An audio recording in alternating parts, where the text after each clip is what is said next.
Welcome to another episode of Philosophy Chillin. I'm your host, Dylan the Connect. And today I'm here with a special guest, and I'm going to pass it off to them so they can introduce themselves. Hi, I'm Naomi. Today I wanted to talk about a specific subject that for once I actually told her, not for once, but like rarely I do this. But we talked about a specific theme, and it was a couple, options available, but essentially it was chosen to move forward with through stress. So when I was thinking about why that topic actually came to my head when I asked you to do this episode, I was like, okay, well, what am I trying to ask that would apply the knowledge that I think she has to it?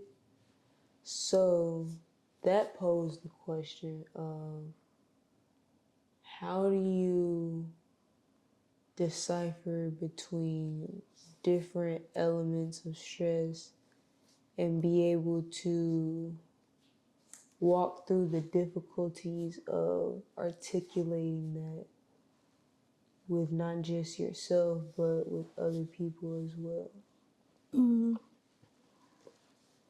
I feel like usually when I'm like articulating my stress to other people, it comes off in like a crazy ADHD. I'm panicking right now immediately.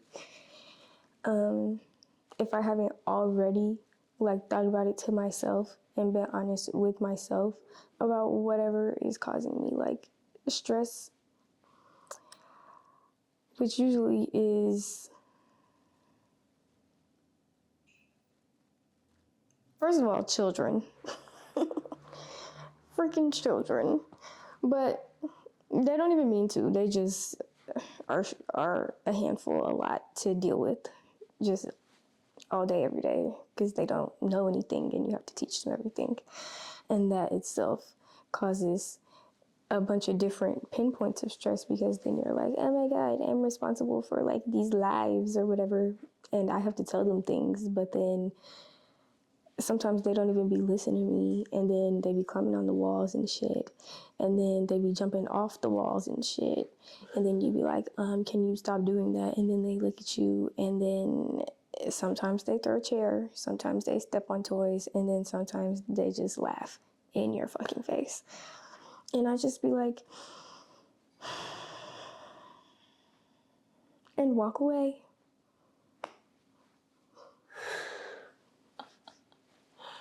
Oh my goodness. That that sounds like something I've heard before, because with every teacher I've known and have grown up with, it has always stemmed in a space from patience and like self-control.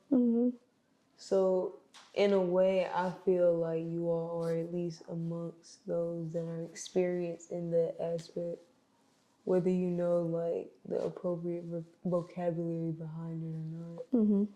And even just hearing some of the ways that there are reactions to different disagreements, or what some of these students may not appreciate, how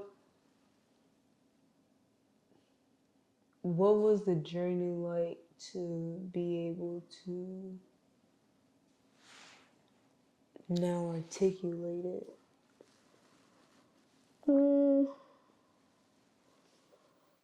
It was isolated. Um,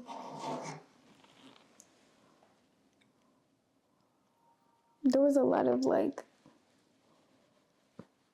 internal monologue involved, some forgiveness, I guess.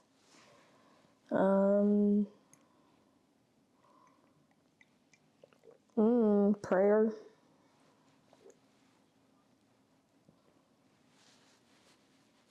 That's real. Yeah. And on a variated cycle. Well, did that make sense? Okay, like multiple varieties of options, but the options are the same things. They're just in different orders. Did that make sense? The options are the same things. They're just in different orders. Yeah. So it's not really an option. I'm confused.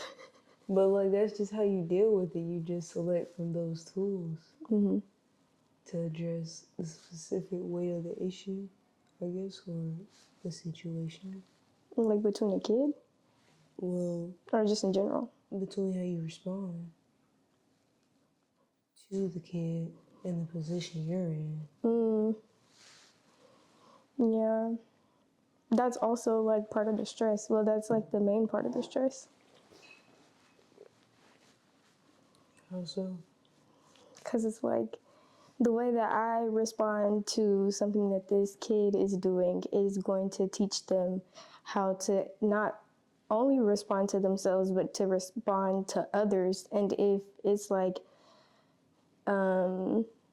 nasty or mean spirited, then like they'll grow up and be like, and not even grow up, like literally tomorrow, they're gonna do something to reflect the way that I responded to them. So if I responded negatively, then they would go off and start doing negative shit.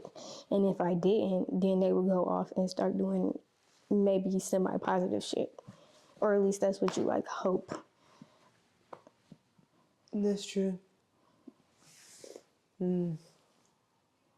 So, what led you to be in the roles that you are now? Like, how did you get into position of educator, and now you're learning your own discipline within?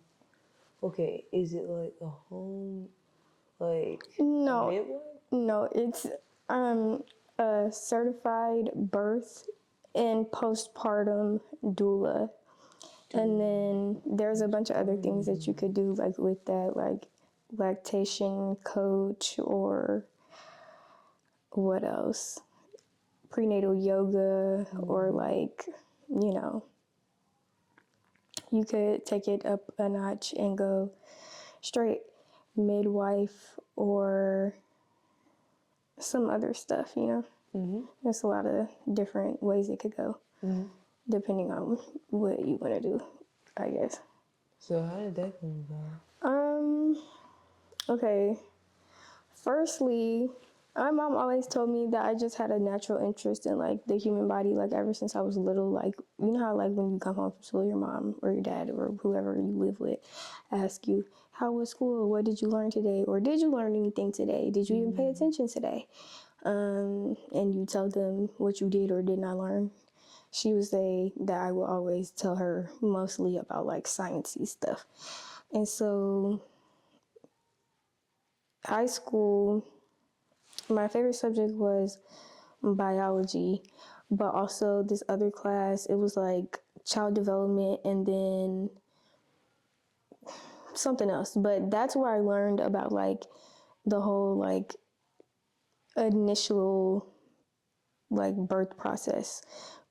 That's where we learned about midwives and doulas, and that's how I got introduced to that topic. And then fast forward 50 million years later, I am a successful college dropout. Oh, successful college dropout. Yeah, So, why did you phrase it like that? because I may or may not have felt guilty about it at some point, and I don't. That's real. Yeah. Even with that feeling, you put success in there. So, what is your standards or expectations, or not really expectations, but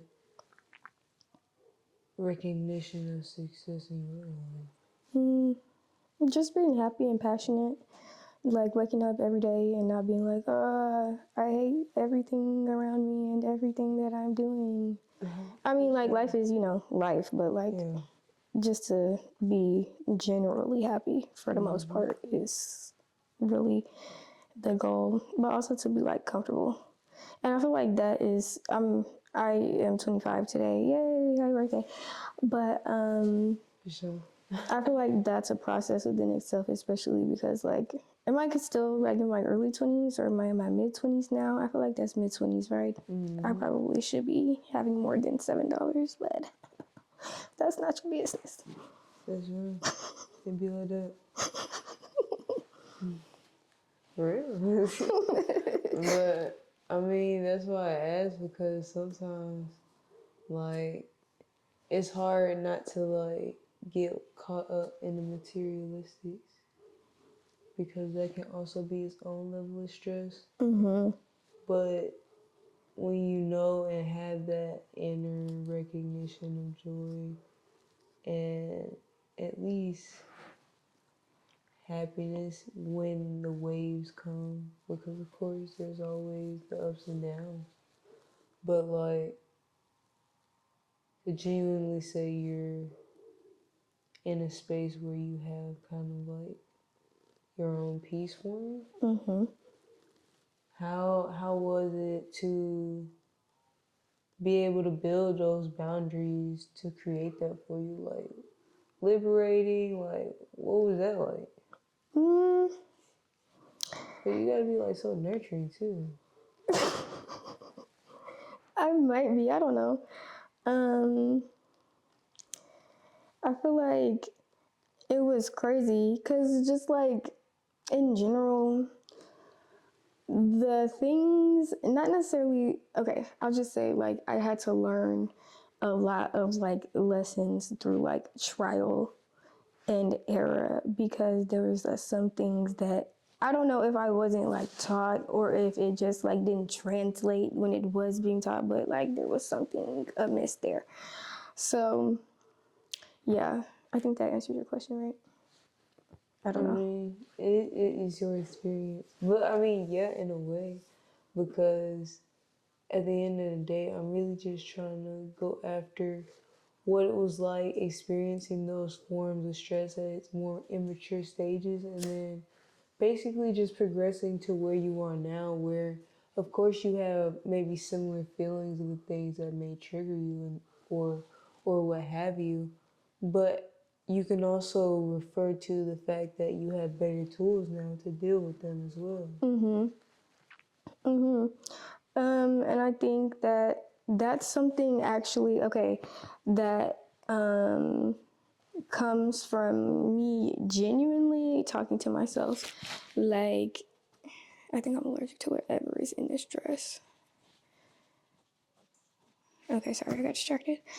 But I think that comes from me like talking to myself. Like I'd be like yap yap yap. Or like the inner monologue is like not stable. And I think that like anything that comes up, I also kind of tend to overanalyze like everything. So like sometimes I feel like even when I'm like, okay, let's like be better, I still am like taking it too fucking far. And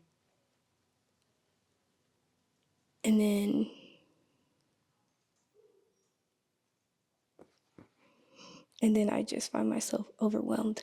And then I realize, Naomi, guess what? That was just a bout of racing thoughts because you have ADHD. That's real. Yeah.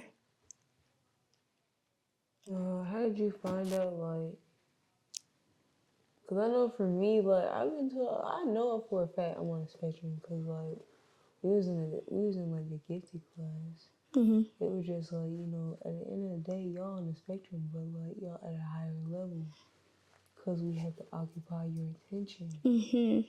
I have some kids like that in my class, bro. I have some kids like that in my fucking class. And then they get together and they just break shit. And I be like, sit down. And they fucking look at me and start running around. And I be like, and just walk away.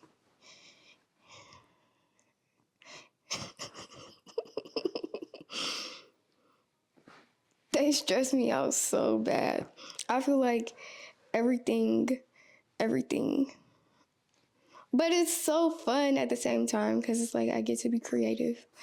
And then like when you do like actually teach them stuff, like you see the progress from like what they learned and all that stuff. Like I, for some reason, was when I was a floater at first, and when I got put in a classroom, I got put in the classroom with all the children who have like IEPs and are like off the chain. They off the chain. And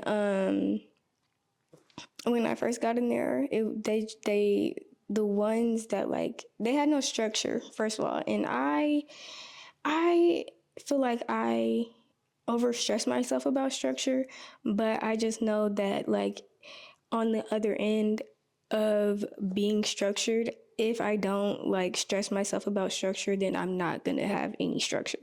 So I'd rather just be like stressed about structure instead of like not having any. Yeah. So And just sneak up on you too. You be like, whoa, for sure. literally. So I got in there and I'm like, yeah, we got to do better. So they would like, I mean, they still do this shit, but I just feel like their kids, they're gonna do it. But like the level that they were just dumping everything out on the floor and like not even really playing with it, just dumping it out on the floor and running the fuck around was immense and terrifying. So I was like, yeah, y'all need to calm down. And so now we do stuff like tell each other the alphabet and our colors. And I still have absolutely no idea how to fully entertain those kids though who are like on the spectrum, but like not this way on the spectrum, this way on the spectrum. You have to give them a challenge that will preoccupy your mind. Yeah, and it's really hard because one of the ones every single time I introduce something, he already knows what it is. Like I was supposed to be teaching them about transportation and wheels and circles and the color green or some shit. And every single time, all the books, he would go in and he would be like before I even like could teach them, he already knew every single truck, it was a few that he didn't know, but it's like he knows every single thing that I'm already showing him. So like, it's no reason for him to pay attention. So I do things like give him, honestly, Bubbles is my best friend. I fucking love Bubbles. Cause the funniest part is one of my kids is nonverbal as fuck. I've only ever heard him say like 4 words, and I've known him for like a full-blown year and a half or something. And every single time I pull out Bubbles, he says Bubbles. So I just feel like Bubbles brings, peace and happiness and is good vibes. So I just mostly distract them with Bubbles when I need them to be like quiet, because kids are so funny. At nap time, they'll like get up and like try to step on all of their friends that are sleeping, or scream really, really, really, really, really loud and roll around on the floor and push all the cars from one end of the room to the other really, really, really loud, and then roll around on the floor again. And then I'd be like, listen, this is not what we're gonna do, okay? You're gonna sit down at a table and you're gonna color. You're gonna tell me what color this is, and you're gonna color. Or you can go lay down. And they'd be like, no, I'm not. I don't want it. What do you mean you don't want it? You're gonna get 35 years old. Your back gonna be hurting.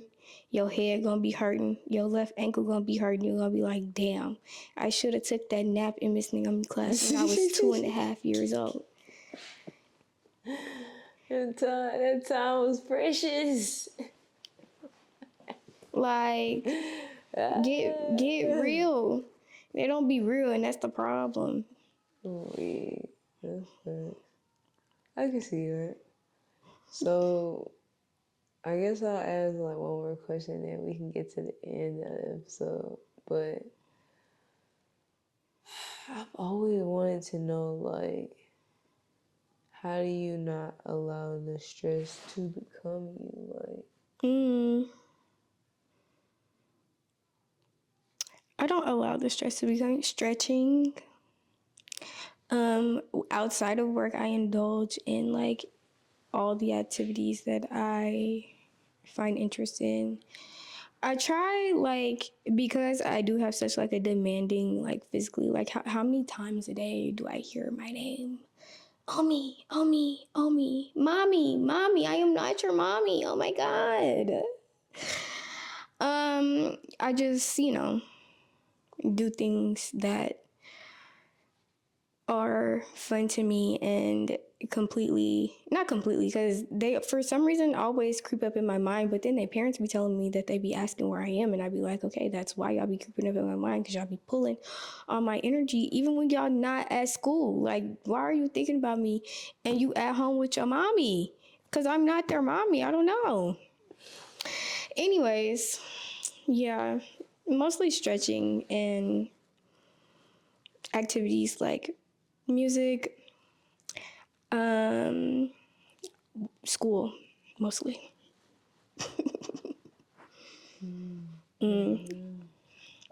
so okay, one more question, I promise. What joy are you finding in like learning to be a doula and the work that you're trying to kind of assist in, well, not performing, but you know, aiding in that moment of time in life? Mm, um, what joy am I finding in that? Honestly, that's a great question. I don't think I considered that. I think I just am so.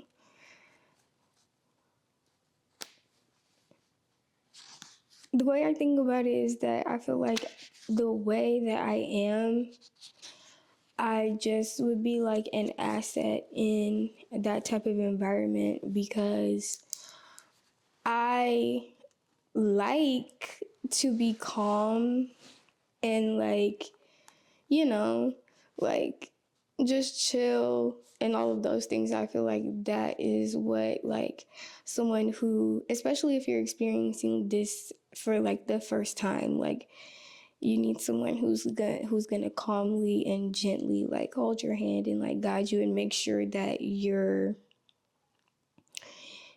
safe.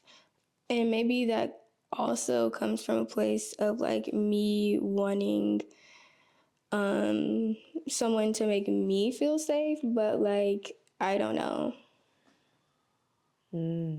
That's real. I don't know.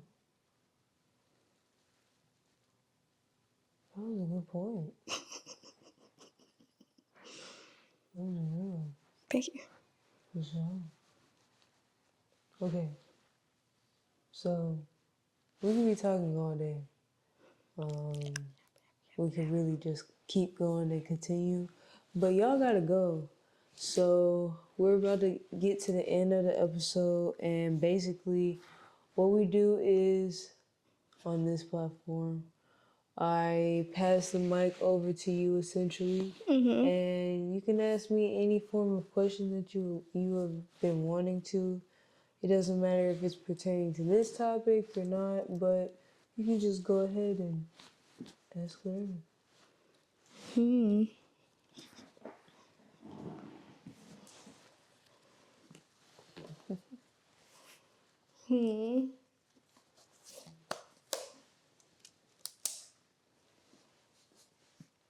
Okay, so what initially sparked or what made you know that you were like artistic in any type of way?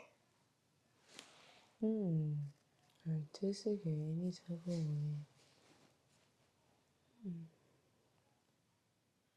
Well, I guess what I like to read when I was growing up as a kid. Like, I really had no bounds in what type of books I wanted to consume. So sometimes I found myself getting not just nonfiction, but like sci-fi fantasies and like dystopia type novels and then comparing it to like, realistic biographies and everything like that. So once I picked up on that and recognized it for what it was when I entered into school, I was like, well, yeah, this makes sense because I always had a gravitation to, music. Um, I got a black belt in how to play the saxophone until they took away the band program. Oh no. Well, they was always taking money, especially in the early like 2000s. So when they took away the funding for it, they our band teachers had to leave before the end of the year. It was crazy. That's fucked up. Yeah, no, it was. It was everybody was so. I had just got my black belt. I was so excited, and then they brought us in one day for class, and it was like, it's gonna be the last class, y'all. I was like, sick. But That is so terrible and yeah, sick. yeah, that's pretty much how I knew though, and then it just started developing on its own. Yeah, it was like. Any other questions? Mm, I don't think so. Eventually, I'll be thinking of questions. But yeah, I mean that's pretty much it. Like as it developed, it just became clear of where the connection points were. So now I'm just trying to, learn as much as I can and see what happens. But if you don't have any more questions, we can go ahead and wrap the end of the show and get to what we gotta do off camera. But with that being said, I'm going to allow you to introduce yourself one more time and let them know where they can find you, get in touch with you if they want you to be their doula, or if they need some support as an educator. They're just like, girl, I hear you. Like, where can they find you? Honestly, let me tell you what happened to me. I dropped my phone in mop water. Oh well, it was broke anyway. You cannot find me on any social media platform unless you know my name, which is Naomi. I don't know. You can, however, hit my email, my Gmail. I got locked out of that shit too. So I just made this Gmail like last week. It's brand new. Naomi, Naomi. My name is not Naomi, I'm sorry. Naomi, Nicole, the letter S, 314 at gmail.com, because apparently my shit always gotta be that long every time I try to make it short when you bitch asses already took it. Thank you. I'm happy to hear it. So with that being said, we out of here. Peace.